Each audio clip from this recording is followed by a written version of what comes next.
Your birthday is coming up. Someone asks, "What are you doing for your birthday?" And you say, "Nothing. Just a normal day." Everyone looks at you strangely. Friends start thinking something is wrong. Family calls you difficult. Society acts like if you don't celebrate, something inside you must be broken. But here's the truth. Nothing is actually wrong. Not celebrating doesn't mean you are unhappy or cold. It just means you see life differently than most people do. And that's okay. What if I told you not celebrating could actually be a sign of strength or personal growth?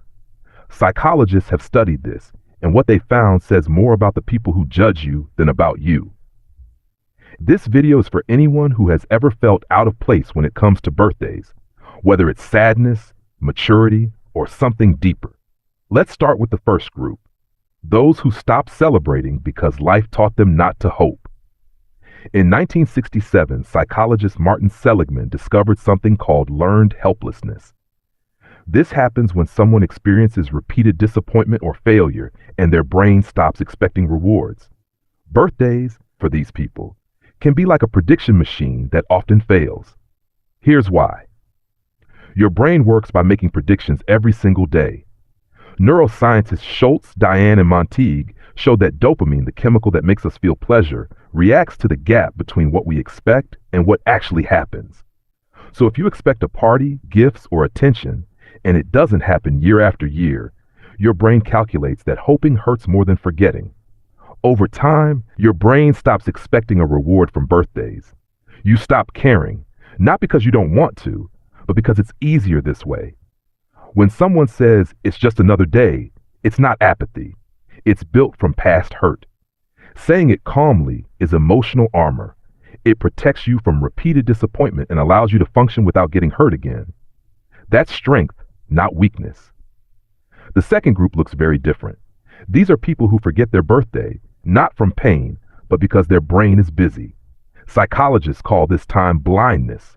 When life is full of projects, work, deadlines, or responsibilities, dates blur and days feel the same.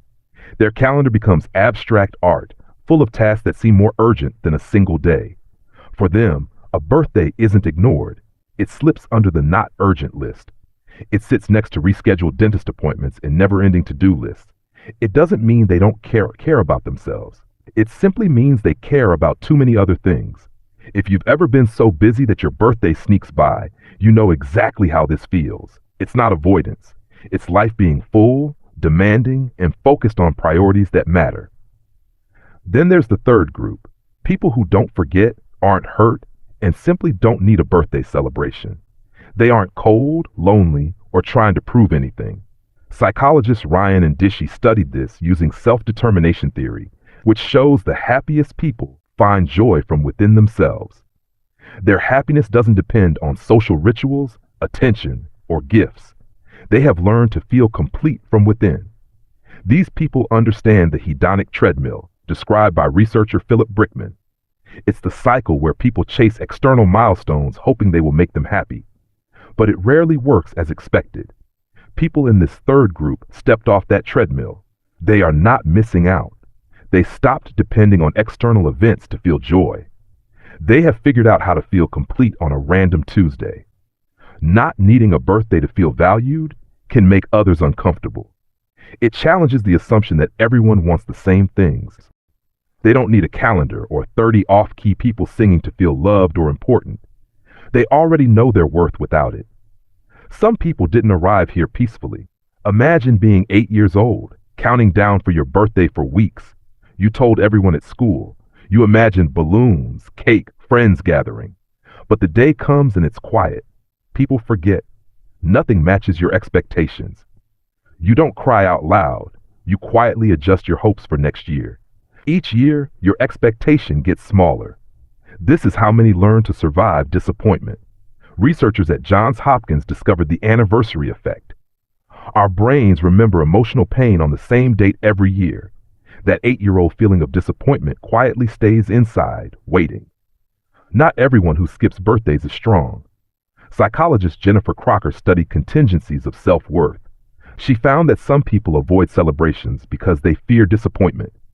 They protect themselves by not showing what they really want. This is very different from people who genuinely don't need a birthday. The distinction matters. Some avoid the day from fear, others skip it from freedom and inner strength. Ask yourself, is it freedom or fear? Only you know. We are taught that celebration equals caring. But what if we've been measuring the wrong thing all along? True self-love isn't throwing a party. It's not needing one. Some people spend birthdays alone, not because no one cares, but because the quiet finally feels enough. If that's you, you are not broken. You belong to a quiet tribe that doesn't need permission to feel whole. You are allowed to feel complete without celebration. If this video found you today, it wasn't an accident. Leave a quiet comment if you've ever spent a birthday alone and felt perfectly fine. Subscribe if you want more videos explaining why you see life differently. You are not missing anything. Nothing was ever wrong with you. You just experienced joy in your own way. Birthdays are just one day. Life has 365 days, and how you feel every other day matters even more. Those who don't need a birthday to feel special have already mastered the secret. Happiness comes from within. The rest is just icing on the cake. So remember, not celebrating doesn't mean something is wrong. It means you understand joy differently.